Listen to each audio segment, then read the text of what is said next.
Enchanted Aurora, a tale of magic, mystery, and destiny. Hey there, night owls.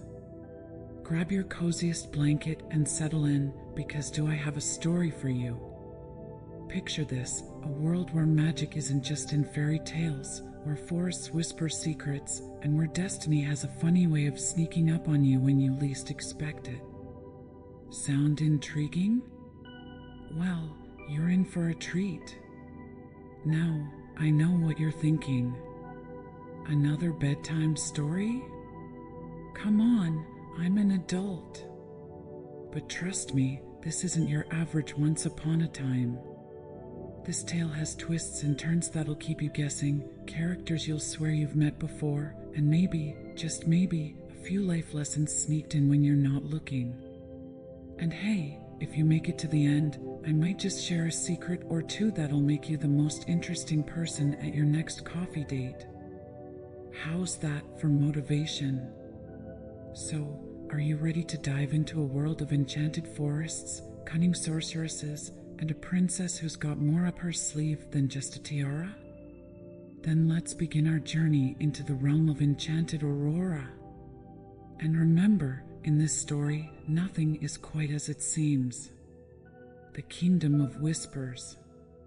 Our tale begins in the Kingdom of Lumina, a place where reality and magic dance a constant waltz. Imagine a land where mountains don't just touch the clouds, they have conversations with them. Where rivers don't just flow, they compose symphonies.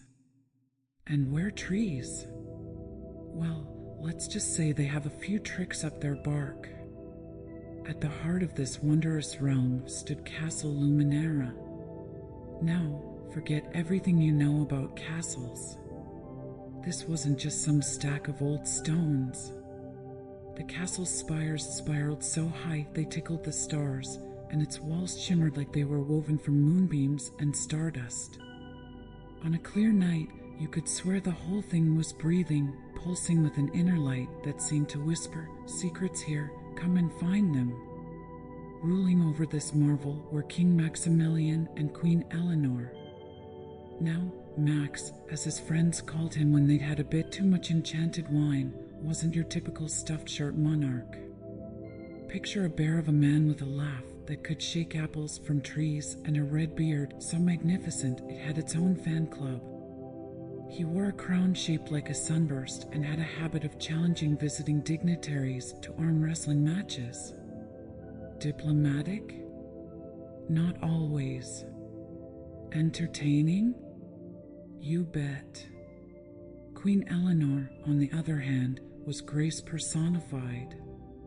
She floated rather than walked, her golden hair a cascade of sunlight that seemed to have a mind of its own. Her laughter was said to make flowers bloom out of season, and her eyes held depths that hinted at secrets older than the kingdom itself. She always wore a gown that seemed to be woven from the sky itself, changing from dawn pink to twilight purple as the day progressed. Together, they ruled Lumina with a mixture of wisdom, whimsy, and the occasional royal decree declaring ice cream for breakfast. Life was good, the kingdom prospered, and all seemed right with the world. But as any good story will tell you, that's usually when things get interesting. A princess is born. On a night when the moon hung full and heavy in the sky, like a ripe peach ready to be plucked, a cry echoed through the halls of Castle Luminara. Queen Eleanor had given birth to a daughter, a princess with eyes as blue as forget-me-nots and hair that seemed spun from pure sunlight. They named her Aurora, for she had brought light into their lives brighter than any dawn. As she lay in her cradle, tiny fists waving at the enchanted mobile of stars and moons dancing above her, King Maximilian and Queen Eleanor exchanged a look of pure joy tinged with, "Was that worry?" You see, dear listener, in a realm where magic flows as freely as water, where wishes have power and words can literally move mountains, the birth of a royal child is no small matter.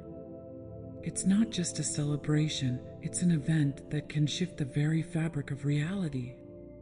And shift it did, though not in the way anyone expected. The christening that wasn't. Now, if you're thinking this is where we get to the big party, the gifting of magical powers, and the dramatic entrance of a certain uninvited guest, well, you're only partly right. And this, my friend, is where our tale takes its first delicious twist.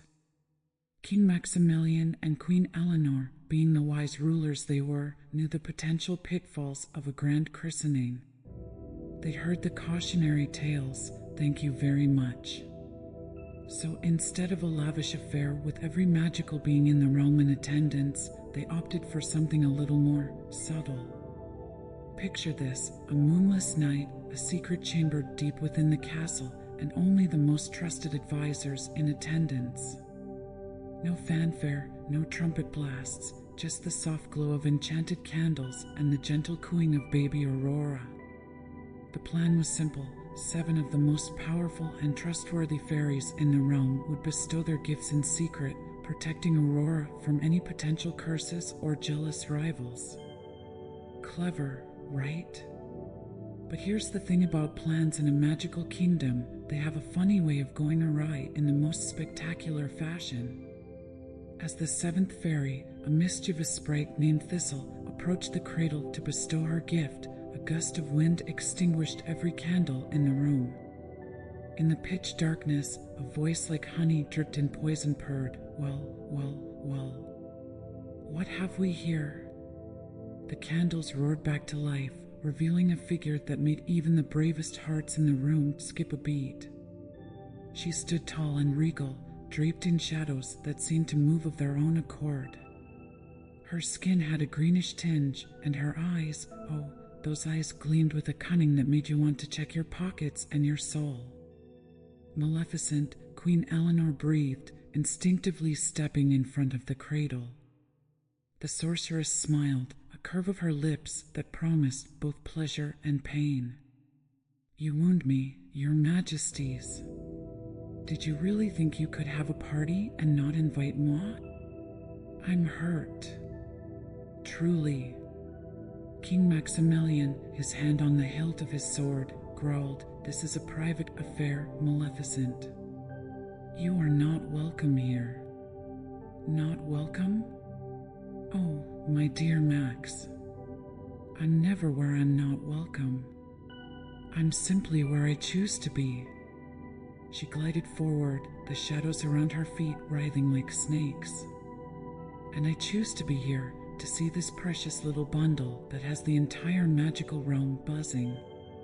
Before anyone could move, Maleficent was at the cradle, peering down at Aurora with an unreadable expression. My. She is a pretty little thing, isn't she? It would be a shame if anything were to happen to her. The temperature in the room dropped several degrees. Queen Eleanor, her voice steady despite her fear, said, "If you've come to bestow a gift, then do so and be gone." Maleficent's laugh was like breaking icicles. "A gift? Oh, my dear queen, I've come to give so much more than that. I've come to give you a story." And with that, dear listener, is where our tale truly begins to unfold. For the gift Maleficent gave that night wasn't a curse, at least not in the traditional sense. It was something far more intricate, far more dangerous, and far more thrilling. But perhaps we should pause here for a moment. After all, the night is young, and this story? Well, it's just getting started. So why don't you close your eyes, let the words paint pictures in your mind, and when you're ready, we'll dive deeper into the enchanted world of Aurora, where nothing is as simple as once upon a time and happily ever after.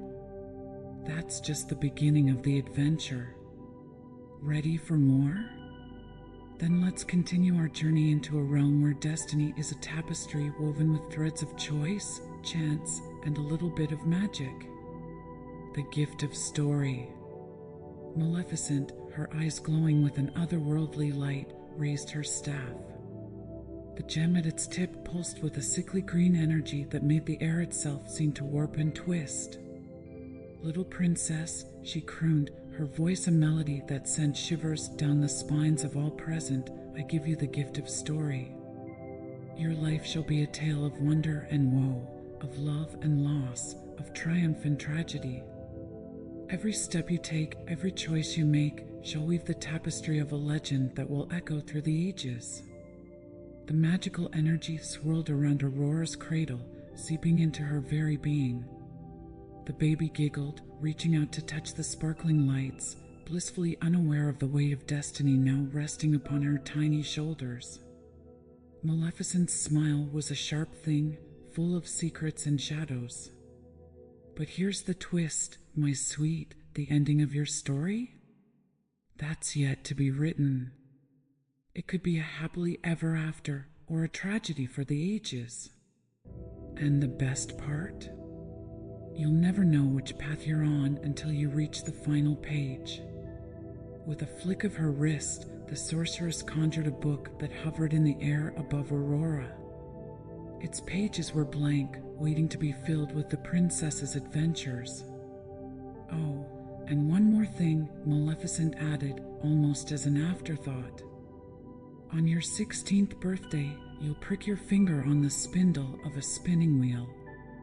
But fear not, it won't kill you. It'll simply pause your story. For how long? Well, that depends on how good your prince is at puzzle solving. And with that, Maleficent vanished in a swirl of green flames, leaving behind a room full of stunned silence and the faint scent of brimstone. The fairies' plan. As the echoes of Maleficent's laughter faded, the 7 good fairies huddled together, their wings quivering with a mixture of fear and determination. Flora, the eldest, her pink gossamer wings shimmering with anxiety, spoke first. We can't let this stand.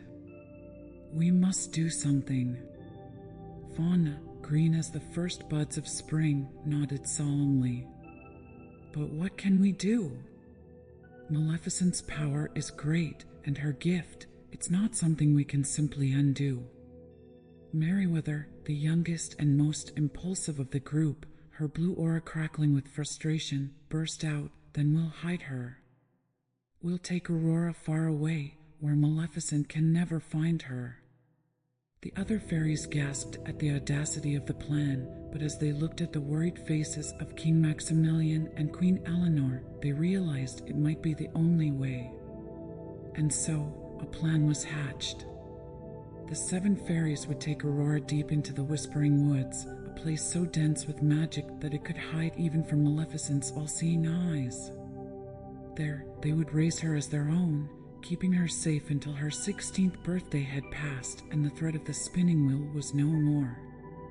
With heavy hearts but resolute spirits, the king and queen agreed. That very night, under the cover of a magical mist, 7 tiny figures flew from the castle, carrying a precious bundle between them. But remember, dear listener, in a world where every life is a story waiting to be told, even the best laid plans have a way of taking unexpected turns. A childhood of wonder. Deep in the heart of the Whispering Woods, in a cottage that seemed to grow right out of the trunk of an ancient oak, Aurora, now called Briar Rose to protect her identity, grew into a young woman of extraordinary beauty and even more extraordinary spirit. Raised by the 7 fairies, each day was an adventure in itself. Flora taught her the language of flowers, how to coax blooms from the most reluctant buds, and the secret songs that made the trees dance. Fauna introduced her to the creatures of the forest, from the tiniest field mouse to the majestic stags that roamed the deepest glades. Merryweather, always the rebel, showed her how to find her way by starlight and how to hear the whispers of the wind. But it was Thistle, the mischievous 7th fairy, who taught Rose the most valuable lessons of all, how to question, how to wonder, and how to see the magic in the everyday world around her. As Rose grew, so did her innate magical abilities. She could sing duets with the birds, coax shy woodland creatures from their hiding places with a gentle word, and even, on occasion, make the very leaves on the trees change color with her laughter. But there was always a sense of something missing. a hole in her heart shaped like a question she couldn't quite form. Why did the trees sometimes whisper her name when she walked alone in the forest? Why did she dream of towering spires and rooms full of people she'd never met but somehow knew? And why, oh why, did she feel such a pull towards the depths of the woods, where the paths grew dark and tangled, and the very air seemed to pulse with an ancient, hidden power? Little did Rose know, her every step, every question, every moment of joy and wonder was being recorded in a magical book hidden away in a tower far from the whispering woods. The story of her life was writing itself, page by page, building towards a climax that would shake the very foundations of the realm. But for now, she was simply a girl on the cusp of womanhood, her heart full of dreams and her eyes bright with the promise of adventure. And as her 16th birthday approached, the winds of change began to stir in the whispering woods, bringing with them the scent of destiny and danger. The prince and the puzzle. While Rose was growing up in the hidden depths of the whispering woods, life in the outside world continued its march. In the neighboring kingdom of Aurora, a young prince named Philip was coming of age, and he was unlike any prince the realm had seen before. Forget your ideas of a charming, sword-wielding hero waiting to rescue a damsel in distress. Philip was more likely to be found with his nose in a book of riddles or tinkering with mysterious mechanical contraptions in his workshop. His passion wasn't for jousting or hunting, but for solving puzzles and unraveling the mysteries of the world around him. King Hubert, Philip's father, was at his wits' end. "How am I supposed to marry you off to a princess if you can't even joust properly?" he'd bellow, his mustache quivering with frustration. Philip would just smile that crooked smile of his and say, "Maybe the right princess will prefer brains to brawn, father." Little did Philip know, his penchant for puzzle solving was about to become the key to a destiny greater than he could have ever imagined. On his 18th birthday, as Philip was engrossed in deciphering an ancient text in the castle library, a gust of wind blew through the open window, carrying with it a single, shimmering piece of parchment. As it landed on his desk, words began to appear in swirling, golden script. "To break the spell and claim your fate. Solve the riddles, don't be late. A princess sleeps in tower high. Wake her before the chance passes by. But beware, young prince, for in this quest, each choice you make will be a test. The path you choose, the words you say, will shape the ending of this play." Philip's eyes lit up with excitement. A real-life puzzle with a princess as the prize? This was the adventure he'd been waiting for his entire life. The fateful birthday. Dawn broke over the whispering woods, painting the sky in hues of lavender and gold. It was Rose's 16th birthday, and the air thrummed with an expectant energy. The trees seemed to lean in closer, their leaves whispering secrets to each other. Even the animals of the forest were on edge, darting about with nervous energy. Rose woke early, her heart pounding with a mixture of excitement and an inexplicable sense of foreboding. As she stepped out of the cottage, the morning dew kissed her bare feet and a warm breeze played with her golden hair. "Happy birthday, dear," Flora called, fluttering out of the cottage with a beautifully wrapped package. "We have a special day planned for you." But before Rose could respond, a haunting melody drifted through the trees. It was unlike anything she had ever heard before, beautiful, yet tinged with sorrow and secrets. Without thinking, Rose found herself drawn towards the sound, her feet moving of their own accord. "Rose, wait," Fauna cried, but her voice seemed distant, muffled. As Rose ventured deeper into the woods, the trees grew denser, their branches intertwining overhead to block out the sunlight.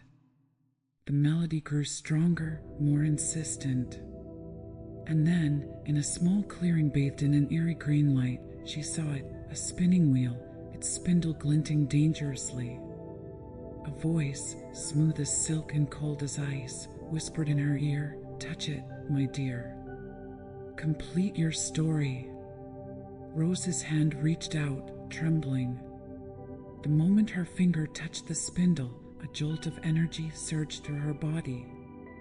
Her eyes flew wide open as memories of a castle, of parents she'd never known, of a destiny foretold, flooded her mind. Then, as quickly as it had begun, it was over. Rose collapsed to the forest floor, plunging into a deep, enchanted sleep. Maleficent stepped out of the shadows, a triumphant smile playing on her lips. "And so, the chapter ends," she purred, waving her staff.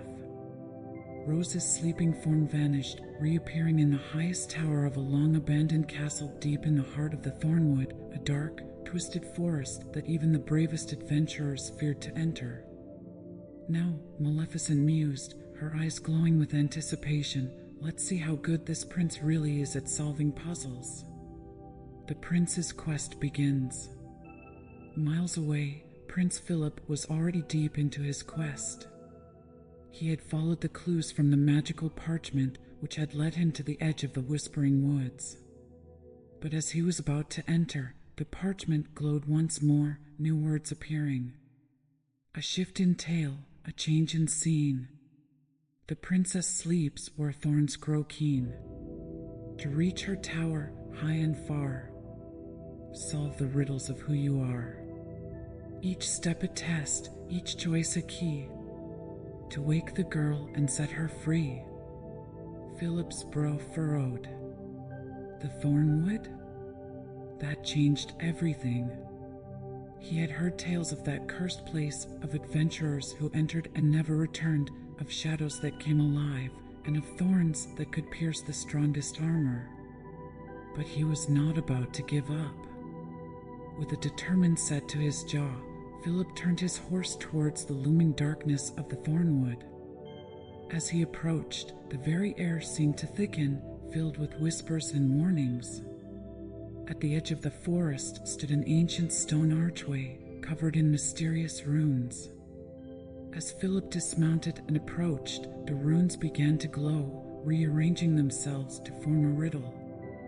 "I am not alive, but I grow. I don't have lungs, but I need air. I don't have a mouth, but water kills me. What am I?" Philip smiled. This, at least, was familiar territory. "Fire," he said confidently. The archway shimmered, and a path appeared through the thorny undergrowth. But as he took his first step into the Thornwood, Philip realized this was no ordinary forest. The trees seemed to watch him with malevolent eyes, their branches reaching out like gnarled hands.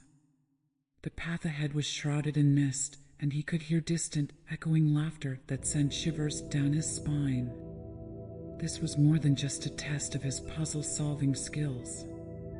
It was a test of his courage, his determination, and his very character. And as the thorny vines closed behind him, cutting off his retreat, Philip knew that there was no turning back. Little did he know, his every move was being watched not just by Maleficent, but by another set of eyes, wise, ancient, and very, very interested in how this tale would unfold. The Fairies' Gambit. Back in the Whispering Woods, the 7 fairies were in a panic. Their carefully laid plans had unraveled in an instant, and now Aurora was in Maleficent's clutches. "We've failed," Flora moaned, her wings drooping. "After all these years, we've failed her." But Thistle, her eyes glinting with that familiar mischievous light, wasn't ready to give up. "Failed? Nonsense. The story's not over yet, my dears. It's just getting interesting." The other fairies looked at her in shock. "Interesting?" Merryweather sputtered. "Aurora is under an enchanted sleep in Maleficent's power, and you think this is interesting?"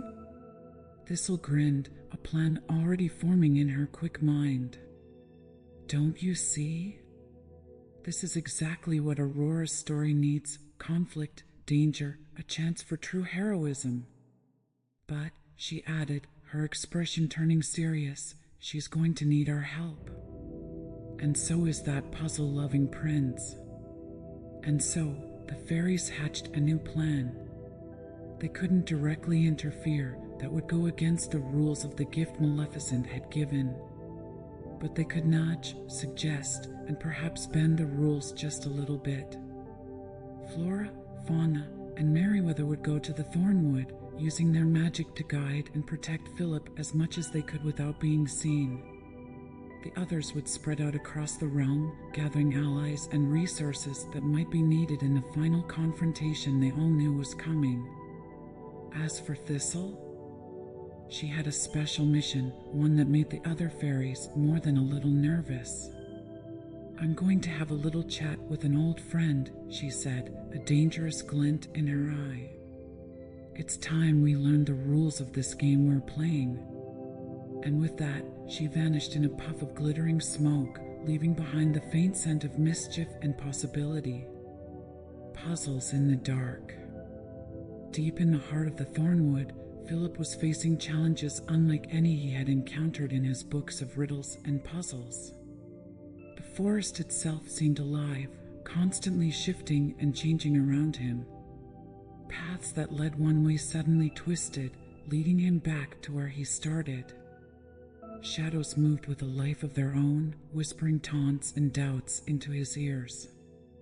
But Philip pressed on, his mind working overtime to decipher the clues and overcome the obstacles Maleficent had placed in his way.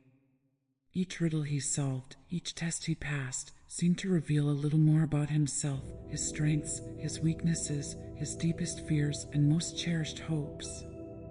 There was the Bridge of Truth, where he had to answer 3 questions about himself with complete honesty or plummet into the abyss below. The Mirror Maze, where he faced distorted reflections of himself, the hero he aspired to be, the failure he feared becoming, the ordinary man he sometimes wished he could be. And through it all, though he didn't know it, 3 tiny figures flitted through the shadows, nudging a branch here, whispering a hint there, doing their best to keep him on the right path.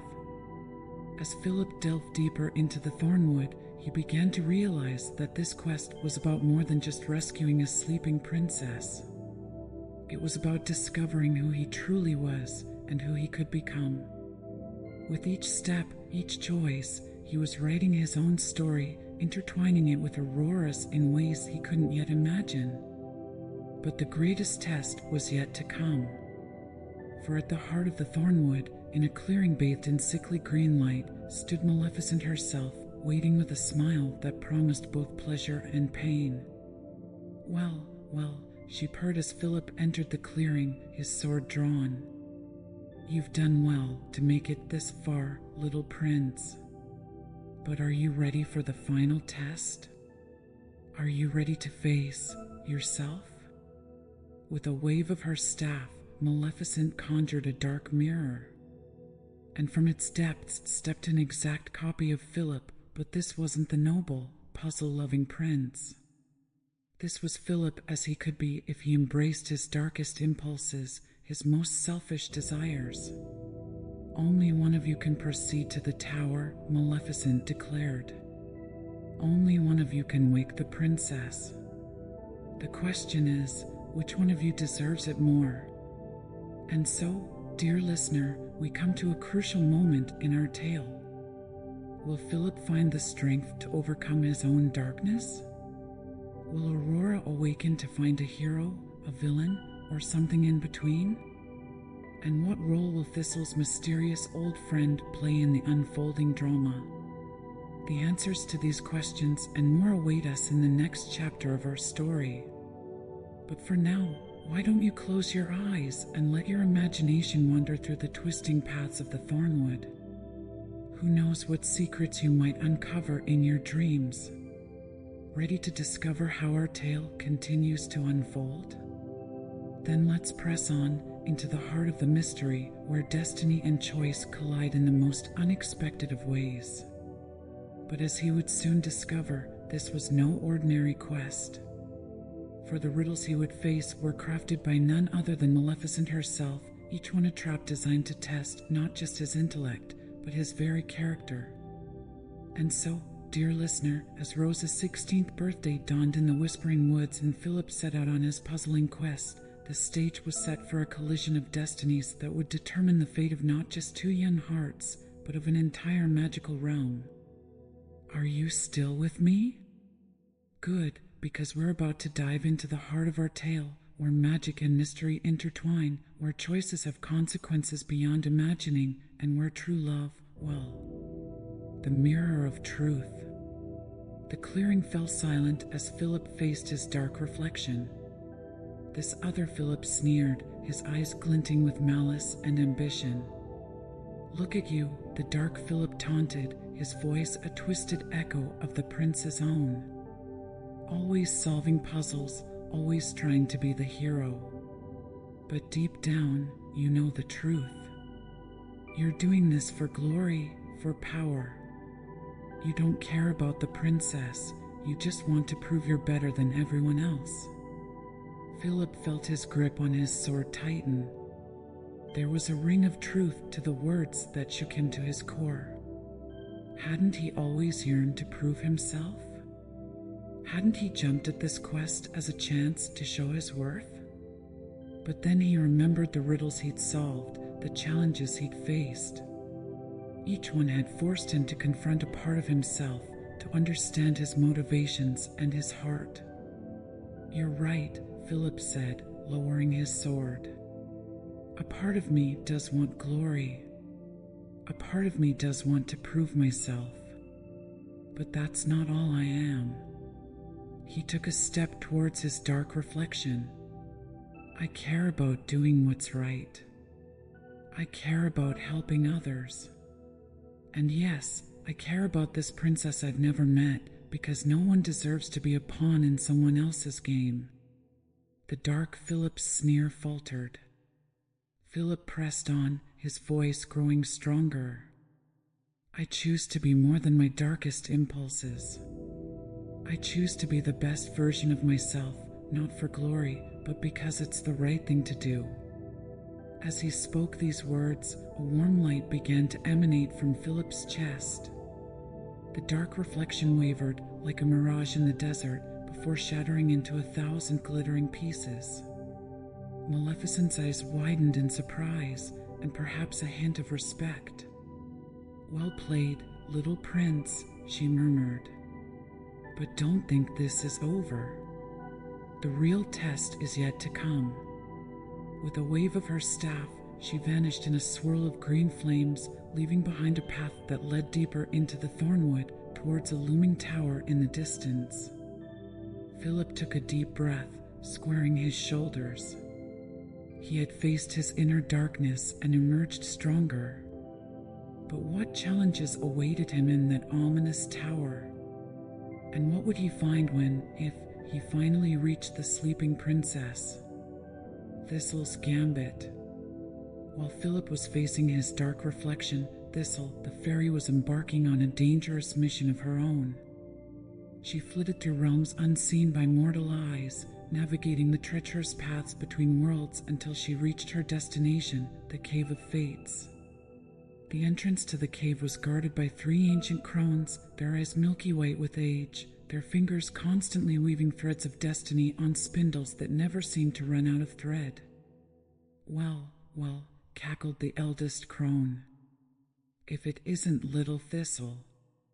Come to meddle in fate again, have you? Thistle bowed low, her usual mischievous grin replaced by a look of grave seriousness. Noble fates, I come seeking knowledge. A story is unfolding, one that could reshape the very fabric of our realm. I need to understand the rules. The 3 crones exchanged a look, then nodded in unison. Enter, little fairy, they intoned. But remember, knowledge always comes at a price. Thistle swallowed hard, then flew into the cave. Inside, the walls were covered in tapestries depicting countless stories, some finished, some still being woven.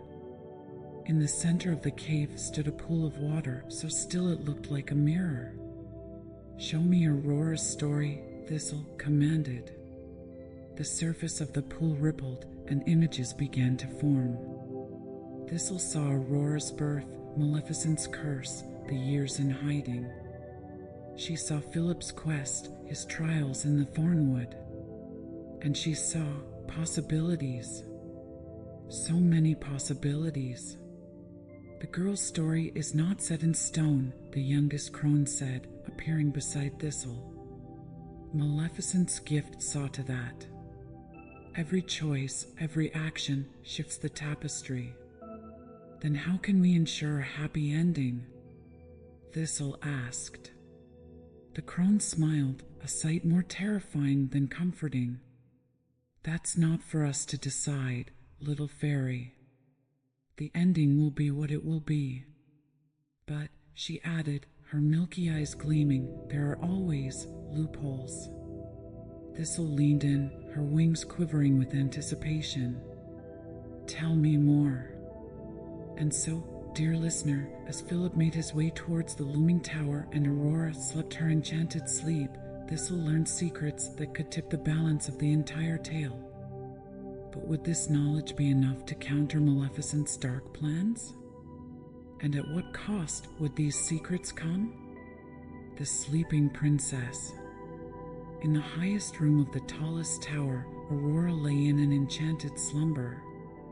But this was no peaceful rest.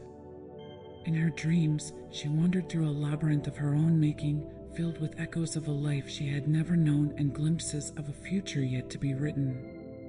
She saw herself as a child in a grand castle, laughing as she chased butterflies through opulent halls.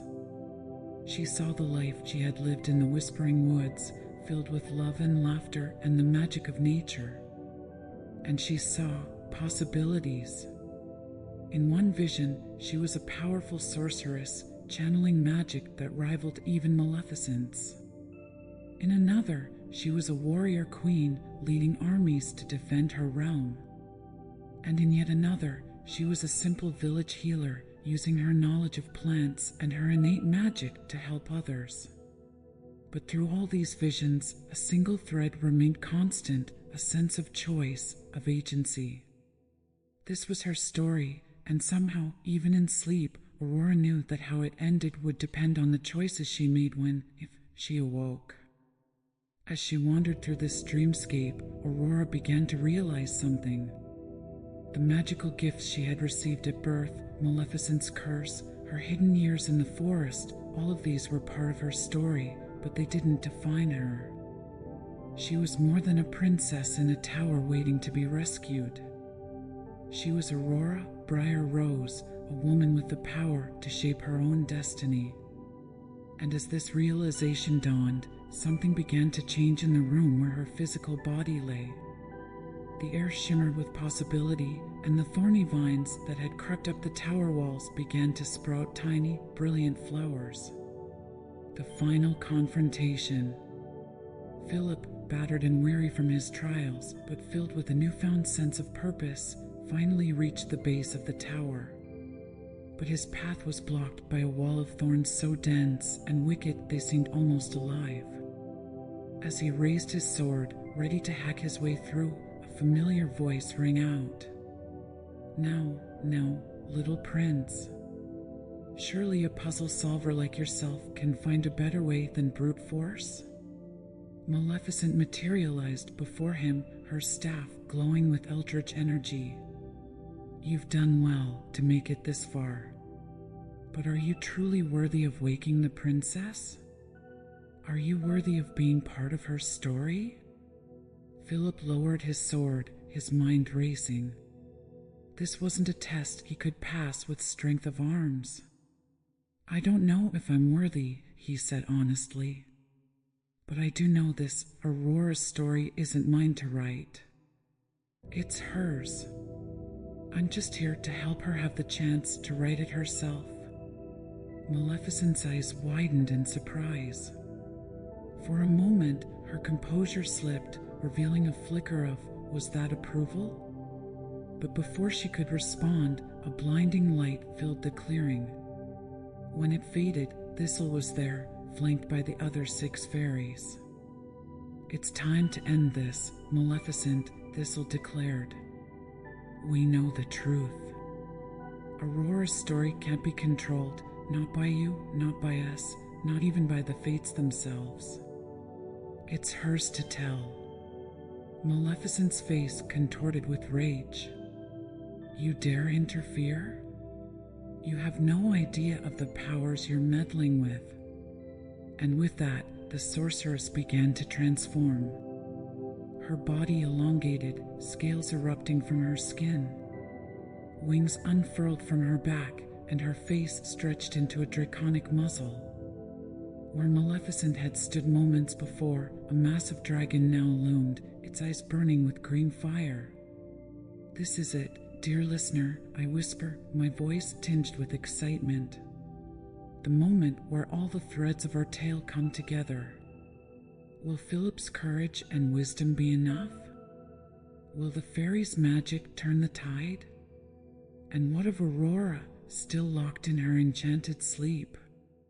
But perhaps, I add with a knowing smile, the true key to this story's end lies not in grand battles or magical duels, but in a simple truth that has been woven through every twist and turn of our tale. Are you ready to discover it? Then let's take a deep breath and dive into the climax of our enchanted story. The power of choice. As Maleficent's dragon form loomed over the clearing, Philip felt a moment of doubt.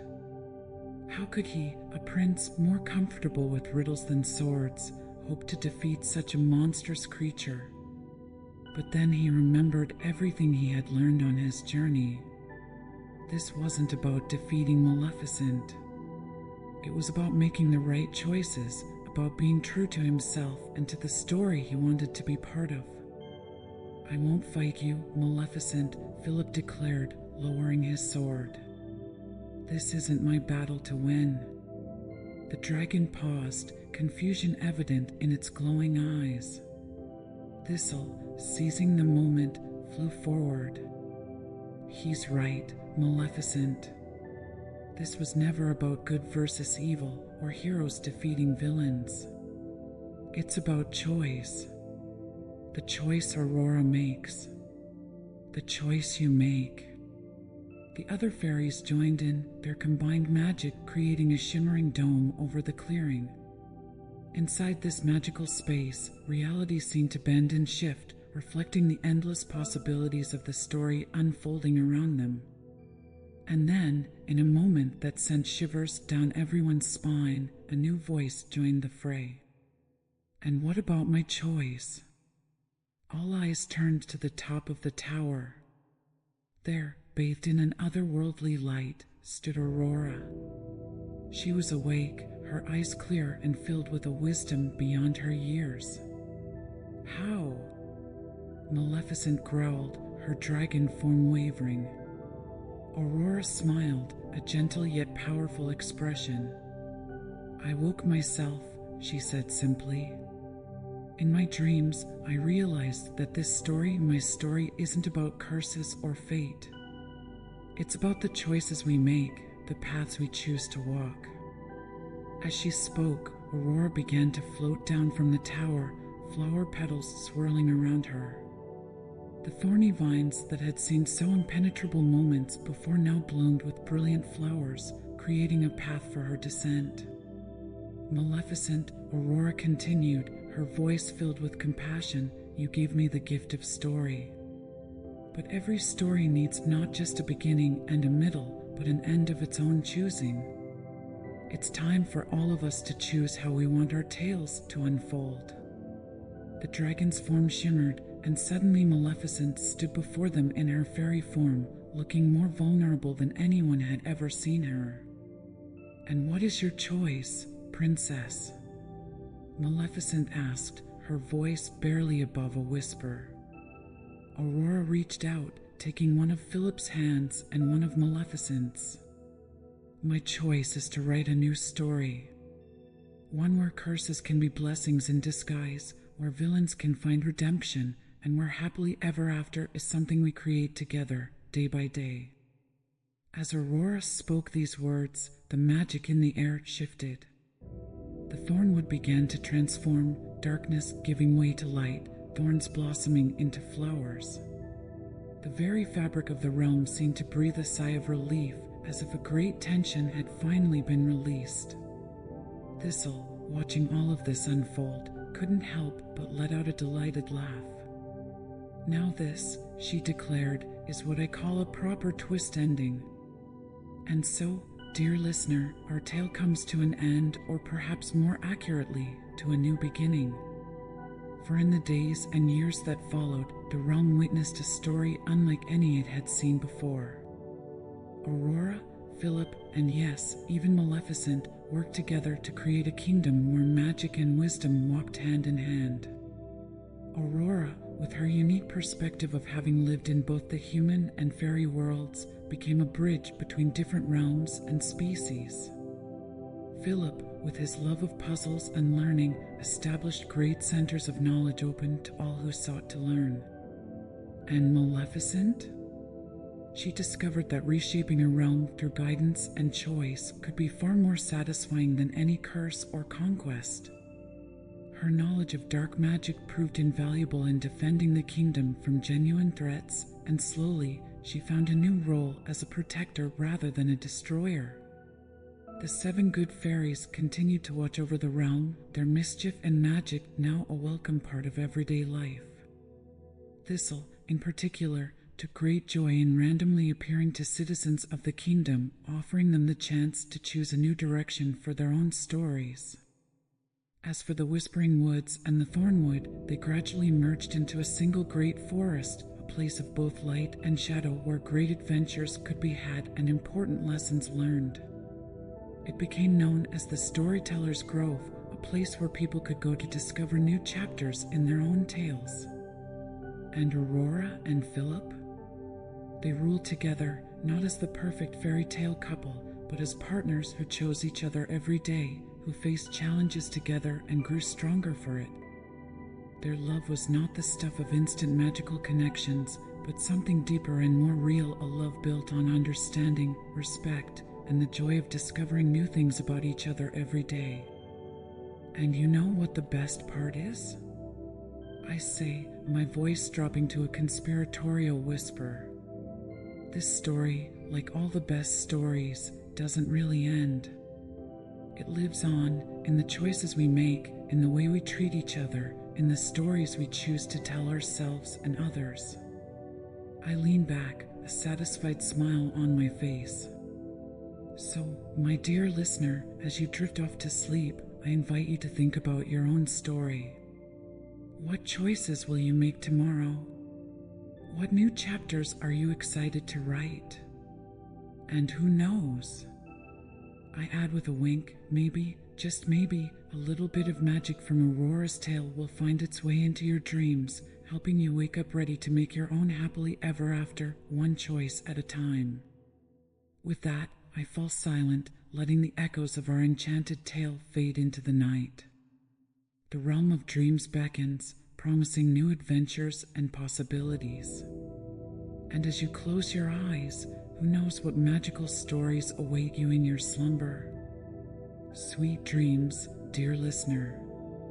May your sleep be deep, your dreams be wondrous, and your awakening full of possibility. For remember, every morning is the start of a new story, and you are its author. The end, or is it just the beginning?